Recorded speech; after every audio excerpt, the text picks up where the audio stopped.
Bonjour et bienvenue dans cette vidéo. Aujourd'hui, on va voir quel 85 mm choisir si vous avez une monture Sony. Alors, j'ai voulu essayer de réunir les 85 mm disponibles. Alors ici, j'en ai 4 sur les 5 que je souhaitais réunir. Le premier, c'est évidemment la référence, c'est-à-dire que c'est le 85 mm 1.4 GM de chez Sony. C'est un objectif ici qui est quand même assez gros, assez volumineux.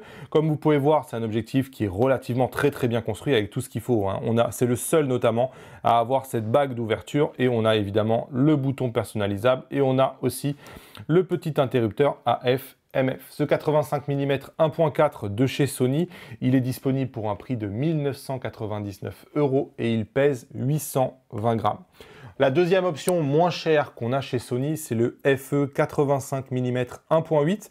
Celui-ci, comme vous pouvez voir, il a un bouton personnalisable, il a la petite bague AF/MF, mais il n'a pas justement la bague pour avoir l'ouverture. Ce 85 mm 1.8, il est disponible pour 599 € et il pèse 371 grammes. Donc vraiment, c'est moins de la moitié que son compère, le 1.4. Après, on a, comme toujours chez Sony, beaucoup d'options dans des marques tierces, entre guillemets. Alors ici, je vous ai sélectionné le Samyang 85 mm 1.4. Ce Samyang 85 mm 1.4, il est assez récent, à ma connaissance, c'est le dernier sorti. Il est disponible pour 549 € et il ne fait que 568 grammes. Ici, comme vous pouvez le voir, il n'y a pas de bouton, il n'y a pas de bague, il n'y a pas de commutateur AF. Enfin, l'option Sigma 85 mm 1.4, il rentre à peine ici à l'image. Donc ce Sigma, comme vous pouvez voir, on a l'écran ici pour la profondeur de champ, on a le commutateur AF/MF, mais par contre on n'a pas de bouton personnalisable, pas non plus de bague pour régler l'ouverture directement, une grosse bague par contre pour la mise au point. Ce qui est frappant avec ce Sigma, c'est à quel point il est encombrant et si vous ne le sentez pas, mais il fait 1,3 kg quasiment ce Sigma. Donc il est aussi extrêmement lourd et il est vendu 1089 €. En termes de prix, si on devait les classer, le moins cher, c'est le Samyang 85 1.4. Il est un tout petit peu moins cher que le Sony 85 1.8. Ensuite, on trouverait le Batis qui fait à peu près 1000 €. Juste à côté du Batis, on a le Sigma qui lui aussi fait à peu près 1000 €. Et enfin, on a celui qui est 2 fois plus cher que les autres, le 85 mm 1.4 GM de chez Sony. C'est ça les 5 forces en présence dont on va parler dans cette vidéo. Le Batis, je ne suis pas arrivé à l'intégrer ici, de l'avoir simultanément avec les autres objectifs, mais c'est un objectif que je connais pour l'avoir eu il y a quelques mois. Donc on va en parler quand même dans ce comparatif. Je vais essayer de vous dire comment il se positionne par rapport à ces autres objectifs. En termes de piqué, j'ai essayé d'évaluer surtout le piqué à la pleine ouverture, donc à 1.4 ou à 1.8 selon l'ouverture maximale des objectifs. J'imagine que c'est généralement ce qu'on va utiliser quand on utilise des focales fixes comme ça, qui permettent d'avoir une faible profondeur de champ. Donc en l'occurrence, ici, testé sur un A7R4 et ses 61 millions de pixels, c'est extrêmement exigeant. On va s'apercevoir que globalement, le Samyang 85 1.4 est le seul à réellement en tirer profit. Je pense que le 85 mm 1.4 GM, il se limite probablement dans les 45 millions de pixels. Mais en tout cas, il n'est pas capable d'aller à ces 61 millions de pixels. On voit bien la différence de piqué ici sur l'image. De son côté, je trouve que le Sigma 85 1.4 est similaire au GM de chez Sony. On a à peu près le même type de piqué, c'est relativement proche. C'est difficile à chaque fois de départager les deux. On a le même genre d'image, on a le même genre de piqué. Donc voilà pour les ouvertures 1.4. Après, on peut aussi fermer un tout petit peu l'ouverture. On peut aller à 1.8 pour les confronter justement aux objectifs 1.8. Et ce qui est frappant, c'est à quel point les performances optiques, juste en fermant de 2/3 de stop, s'améliorent. Et ici, par exemple, je vais vous le montrer sur le 85 mm 1.4. Je vais vous montrer la même image en 1.4 ou en 1.8. En l'occurrence, je appuie sur synchroniser et regardez ici le gain en termes de contraste, le gain en termes de piqué entre les deux images, il est réellement très important pour juste une différence de 2/3 de stop entre les deux. Donc ceci, ça va nous permettre de tester ensuite à 1.8 les différences de piqué. Et à 1.8, on va s'apercevoir que le GM est vraiment revenu dans la course ici. Il n'a plus rien à envier au Samyang. Il a réellement musclé son jeu à 1.8, je trouve, ce GM. Et c'est à peu près similaire. Je mettrai le Samyang d'une très courte tête devant. Mais enfin, il n'y a pas l'écart qu'on avait quand même à 1.8. Ensuite, le Sigma, c'est à peu près la même chose, hein. Si j'essaye encore une fois de le comparer au Sony GM, ce Sigma, ben on a à peu près le même genre de rendu. Le GM serait peut-être un tout petit peu supérieur, mais enfin, c'est assez proche. Ensuite, on a le 85 mm 1.8 et lui, on va voir que dès la pleine ouverture, moi, il m'a surpris ce 85 mm 1.8. Sincèrement, dès la pleine ouverture, on voit qu'il est extrêmement capable et qu'il délivre un piqué même sur un A7R4 qui est relativement très intéressant et très piqué. Regardez ici, on a un peu de mal quand même à distinguer la différence de piqué entre le GM qui est à droite et la version 1.8 basique, j'ai envie de dire, qui elle est à gauche. Le GM est un peu meilleur, mais enfin la différence n'est pas abyssale non plus. Donc voilà, en termes de piqué, on a une hiérarchie qui est simple. À 1.4, le Samyang est le premier. Pour moi, le Sigma et le GM font à peu près le même genre de performance et je les mettrai en deuxième. Ensuite vient les 1.8. À 1.8, le premier, pour moi, c'est toujours le Samyang. Le deuxième, c'est le GM. Le troisième, c'est le Sigma. Et ensuite viennent les versions 1.8. Le Sony 1.8 étant, pour moi, légèrement meilleur que le Batis 85 1.8 en termes de piqué. Ce qu'il y a à retenir, globalement, c'est qu'à 1.4, le Samyang est nettement devant. Ensuite, c'est le même genre de prestation, hein. Sincèrement, il faut vraiment aller examiner vos images à 200% pour réellement voir une différence de piqué. Ensuite, on peut se poser la question de qui a le meilleur piqué une fois qu'on ferme. J'ai essayé de regarder un peu à f4. Moi, sincèrement, ce qui m'a frappé, c'est à quel point ces objectifs sont tous capables de remplir 61 millions de pixels dès qu'on les ferme un peu, hein. Ici, on a un piqué qui est juste dingue, hein. L'image est absolument magnifique.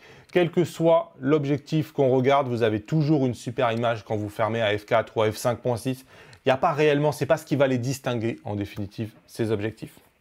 En termes de couleurs, c'est des objectifs, comme vous pouvez voir ici, si je les passe, on a trois objectifs qui ont exactement le même type de couleur, hein. Le Batis, le FE 85 1.4 GM, le FE 85 1.8 et le Sigma. Sincèrement, il n'y a pas de vraie différence, je trouve, dans les couleurs. Ce n'est pas tout à fait le cas du Samyang, hein. Le Samyang, on peut s'apercevoir que de manière générale, il va saturer un peu plus et surtout, il va avoir une balance des blancs qui est toujours beaucoup plus chaude, hein. Ici, je ne sais pas si ça va bien passer en vidéo, mais on peut voir que le teint de peau n'est pas du tout le même, hein. Entre un Samyang qui est vraiment beaucoup plus chaleureux que l'image de droite ici qui est plus neutre, qui est donnée par le GM. Donc ce Samyang, de manière générale, on peut corriger. Après, c'est un look qu'on va aimer ou qu'on va pas aimer, mais c'est sûr que je trouve ces images de Samyang beaucoup plus saturées. Alors ici, par exemple, je suis à 5400. J'ai la même balance des blancs sur toutes les photos, hein. Ici, c'est 5400 et ici, c'est 5400. Il n'y a aucune différence de balance des blancs. Je peux retrouver sur mon Samyang à peu près le même look. Ici, si la balance des blancs, je la passe vers 5000, on va trouver quelque chose qui est très proche de ce que j'avais à 5400. Parce que voilà, comme l'objectif apporte un peu plus de chaleur, si on met une balance des blancs un peu plus neutre, un peu plus froide, on compense. Enfin voilà, si vous faites du JPG ou que vous n'aimez pas, moi c'est vrai que j'ai trouvé que ce Samyang saturait beaucoup plus. Ici, on peut le revoir sur un deuxième exemple. Voilà, c'est exactement la même image ici, je suis avec la même balance des blancs.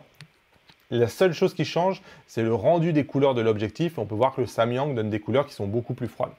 Encore une fois, c'est quelque chose que je peux corriger. Ici, je me mets en balance des blancs à 5000 et je recompare et on a quelque chose qui est extrêmement similaire. Enfin voilà, sachez que si vous faites du JPG ou que vous n'aimez pas forcément les images chaudes, ce Samyang, il va donner a priori des images qui sont plutôt chaudes, sauf si vous allez jouer avec la balance des blancs pour corriger ce type de tonalité. On peut maintenant évoquer le bokeh. Alors, on va commencer par le bokeh à 1.4. Ici, pour moi, le GM de chez Sony est celui qui va vous offrir le bokeh le plus doux en définitive. Et quand je dis bokeh le plus doux, c'est-à-dire que quand on va zoomer en définitive dans la photo, on va se rendre compte que c'est un bokeh qui n'est pas très agressif, qui n'est pas très saturé, qui finalement arrive quelque part à adoucir la scène pour vraiment faire ressortir son sujet.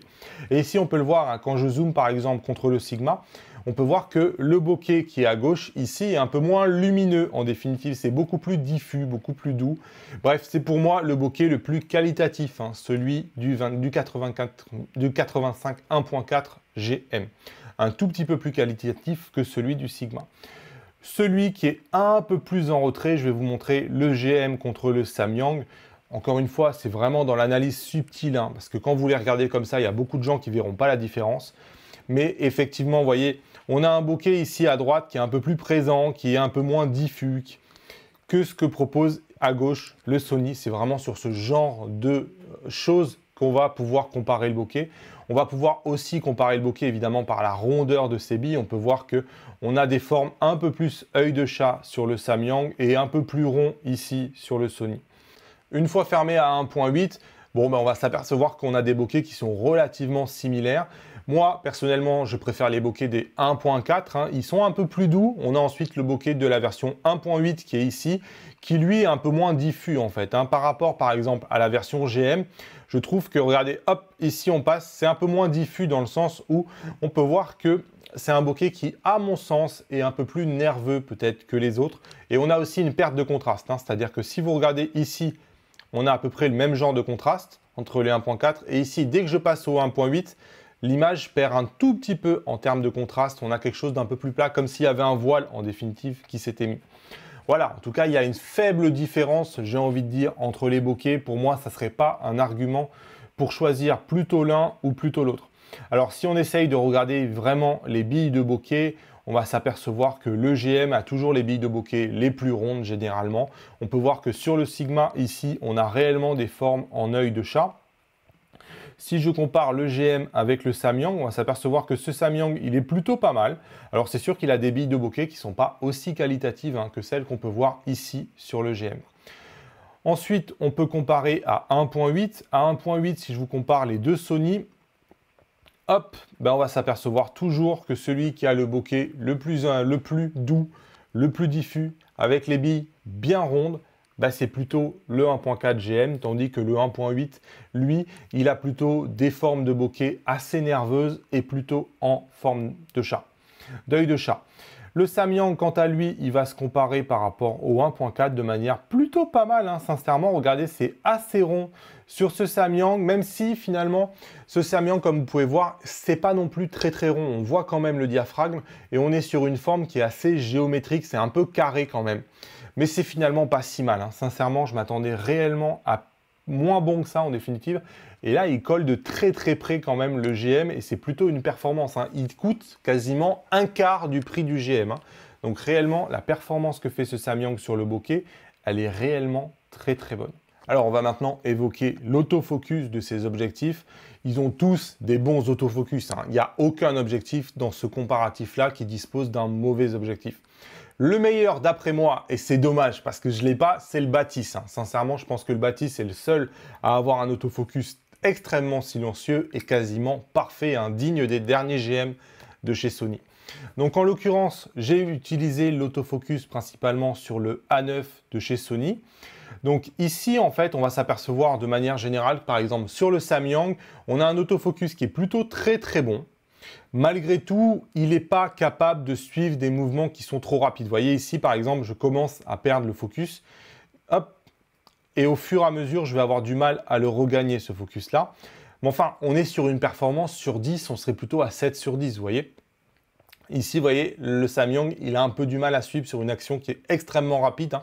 La profondeur de champ est extrêmement serrée. Hein. Il faut quand même l'avoir en tête. Mais enfin, voilà, le fait est qu'il a quand même du mal à obtenir. Même, par contre, lorsque je fais avancer mon fils vers moi, marcher vraiment, vous noterez le ton, hein, le ton rouge qu'on a sur ce Samyang. Ici, je suis en balance des blancs automatique. Donc, on peut le corriger, mais on a vraiment cette tonalité-là. Lorsqu'on a un sujet qui avance vers la caméra, vous voyez, ça suit globalement très très bien et on arrive difficilement à le prendre en défaut. Si on parle maintenant d'un autre objectif, on peut par exemple regarder le 85 1.8 qui pour moi, derrière le Batis, est aussi un autofocus qui probablement serait à 9 sur 10. C'est quasiment irréprochable. Ici, sur toute la séquence pendant laquelle je vais suivre ma fille qui se rapproche de moi, sincèrement, il le perd quasiment jamais. Et s'il le perd, c'est vraiment que sur une photo. Et la photo d'après, elle est entièrement nette. Vous pouvez voir ici, elle est en train de se rapprocher. Et c'est toujours net. Donc ça, c'est le type de performance que je peux avoir sur le 85 mm 1.8. C'est réellement du très très bon travail que me propose ce 85 1.8. Le GM, quant à lui, il n'est pas mauvais, très loin de là, mais ce n'est pas non plus un foudre de guerre. Hein. Je le mettrai plutôt aux alentours aussi de 7 sur 10. c'est assez équivalent avec les performances que j'ai avec le Samyang. Je ne suis pas réellement arrivé à les départager. Vous voyez, par exemple, voilà, hop, on a une image qui est floue. On a la deuxième, ces images-là aussi qui sont floues. Voilà, ça va hésiter. Et voilà, il a récupéré, mais l'image suivante est entièrement floue. Voilà, sur le GM, c'est le genre de performance que j'ai eu. Hein. Ici, c'est testé sur un A9. Hein. Donc le A9, il nous immunise contre le fait que ça soit la faute du boîtier. Vous voyez ici, il peut hésiter. Là, il hésite. Vous voyez, j'ai une image sur 2 ou une image sur 3 lors d'un mouvement un peu rapide qui peut être un peu flou ou l'autofocus a réellement un peu de mal à suivre. En termes de hiérarchie, si on doit faire une hiérarchie entre ces autofocus, je l'ai dit, le premier, c'est le Batis. Le deuxième, c'est le 85 mm 1.8. Le meilleur autofocus pour moi de D1.4 qu'on a ici, je pense que c'est le Samyang. Le Samyang est un tout petit peu meilleur que le 85 1.4 GM. Et le moins bon pour moi, c'est le Sigma. En termes maintenant de défauts optiques, alors ce que j'appelle les défauts optiques, c'est les aberrations, les flares et compagnie. Bon, on n'est pas non plus sur une focale à portrait. Ici, moi, ce qui m'a intéressé, c'est en définitive, quand on fait un shooting de fin de journée, qu'on a le soleil qui commence à être assez bas, qui va être dans le cadre, ben finalement, quel impact ça a. De manière générale, j'ai trouvé que ceux qui résistaient le moins bien, j'ai envie de dire, aux défauts optiques, c'est le FE 85 mm 1.8, le Samyang et le Batis. C'est à peu près ce que j'ai constaté. Donc ici, on va commencer par le 85 mm 1.8 dans les mêmes conditions. Vous pouvez voir que ici, j'ai un espèce de flair, un espèce d'arc-en-ciel que vous pouvez voir ici. Hein. Donc, et en plus, j'ai une perte de contraste. C'est-à-dire que le soleil empêche l'optique d'arriver à produire un bon contraste. Dans la même situation, regardez, hein, le 85 mm 1.4 GM, aucun problème. Vous avez ni flair, ni perte de contraste. On n'a pas, quand je dis contraste, c'est cette espèce de voile, en fait, qu'on pourrait avoir entre les deux images. Idem, hein, si vous regardez le Samyang, on a un petit voile, regardez, hop, on a un petit voile qui s'est mis. Et ce voile-là, il est là uniquement parce que j'ai le soleil qui est pas loin et qui est surtout en face. Donc le Samyang, il n'a pas réellement de flair, mais on voit qu'il a un petit voile qui s'est intégré, qui pour moi montre qu'on a une perte de contraste lorsqu'on est en situation de flair. Voilà, au niveau des défauts optiques, le GM est pour moi la référence. J'ai quasiment rien vu, ça résiste de manière admirable. Les autres sont un peu en retrait. Ici, je n'ai pas parlé du Sigma, mais c'était à peu près la même chose que le Samyang. On avait du flair et une perte de contraste. Donc ici, pour moi, c'est vraiment un gros point pour le GM. Avant de conclure, un mot sur la vidéo. Donc en vidéo, il y a la première chose à regarder, c'est la conception. En fait, le seul objectif qui peut avoir une conception qui peut aider en vidéo, c'est le GM. Pourquoi? Parce qu'il a une bague d'ouverture. Cette bague, vous pouvez la rendre ce qu'on appelle clickless, c'est-à-dire sans clic. Donc elle va être extrêmement souple. Et donc, ça va permettre de changer l'ouverture lorsque vous voulez faire de la vidéo. Ce que j'ai voulu regarder, c'était la qualité de l'autofocus en vidéo et la présence ou non de focus briefing. Donc, en termes d'autofocus, on va s'apercevoir que le Samyang a des légers pompages que vous pourrez voir. Hein. Donc ici, voilà, ça c'est la vidéo du Samyang. On va s'apercevoir par moment qu'il va hésiter. Donc justement ici, pour l'instant, ça n'hésite pas trop. Voilà, ici, il hésite. On voit, il hésite, il reprend son focus. Il peut y avoir de rares pompages. Voilà, ici aussi, il hésite un peu. C'est le genre de performance qu'on va pouvoir avoir sur le Samyang. Si on regarde le 85 1.4 de chez Sigma, pour moi, c'est le moins bon. Pour moi, c'est complètement un no-go en vidéo. C'est-à-dire qu'il a un moteur autofocus de pas à pas. Et en fait, ça fait clac, clac, clac, clac, clac, clac, clac. Et on voit qu'il acquiert l'autofocus de manière vraiment qui n'est pas du tout linéaire et qui n'est pas très jolie. Tac, tac, tac, tac, tac. Donc, c'est pour moi le moins bon en définitive en vidéo. Ensuite, on peut regarder le Sony 85 1.8. Il est tout simplement parfait pour moi en vidéo, dans le sens où l'autofocus n'hésite jamais. Il est extrêmement silencieux. Ça rejoint globalement les résultats que j'avais en photo. Hein. C'est un autofocus qui est vraiment de très très haut niveau sur ce 85 mm 1.8. Ensuite, enfin, on peut regarder le GM. Le GM, bah, lui, il peut avoir des légers pompages par moment. Voilà, ça hésite parfois un peu. Voilà, et de nouveau, ça hésite. C'est le genre de choses qu'on peut avoir. Hein. Donc un autofocus qui est bon, mais qui n'est pas non plus parfait, avec de légers pompages à l'occasion. En termes de focus briefing, ils ont tous du focus briefing. Vous ne savez pas ce que c'est le focus briefing? Je vous montre. Donc ici, par exemple, on peut regarder le focus briefing du Samyang. Allez, Le focus briefing, en définitive, c'est vous avez l'impression que vous avancez ou que vous reculez, en fait, que votre focale change au fur et à mesure que vous faites la mise au point. Donc ici, regardez bien sur les bords, en définitive. Au fur et à mesure que je vais changer la mise au point, on va avoir l'impression qu'on s'éloigne. Regardez ici, l'escalier à droite, on a l'impression qu'on en voit plus ou moins selon que la mise au point se fait. Et alors que je bouge absolument pas de position, il n'y a vraiment que la mise au point qui bouge. Ça, c'est ce qu'on appelle le focus briefing. Ils en ont tous, sauf le GM. Le GM, lui, c'est le seul qui peut se targuer de ne pas avoir de focus briefing. Je vous le montre ici. Voilà, alors je suis désolé, ça tremble beaucoup, hein. Mais voilà, ici, je suis en train de changer la mise au point. Ça devient net, ça devient flou. Et comme vous pouvez voir, l'escalier, il n'apparaît pas et disparaît pas. Donc sur le GM, on n'a pas de focus briefing. En vidéo, on s'intéresse généralement aussi au bruit de l'autofocus. Sachez qu'ils sont tous bruyants, ces autofocus, sauf celui du Batis, qui est le seul à être vraiment entièrement silencieux. Mais sinon, plus ou moins, vous allez tous les entendre en vidéo et il vous faudra une prise de son externe parce que sinon, vous allez entendre le bruit de l'autofocus. Allez, l'heure de la conclusion, je vais essayer de vous expliquer finalement quel 85 mm choisir. On va commencer en distribuant des cartons. Carton jaune pour le Batis 85 mm 1.8. Pourquoi? C'est un super objectif, hein. Vous avez un bel autofocus, le meilleur de ce comparatif. Il est silencieux. On a des performances optiques qui sont très bonnes. On a eu un moteur de stabilisation puisqu'il est stabilisé, ce 85 mm 1.8, que n'ont pas les autres. Mais je trouve tout simplement qu'il ne peut pas justifier son prix. C'est-à-dire que 85 1.8, il est 2 fois plus cher quasiment que les solutions concurrentes. C'est pas possible. Et pour moi, c'est un carton jaune. Si vous pouvez l'avoir à un prix différent, pourquoi pas?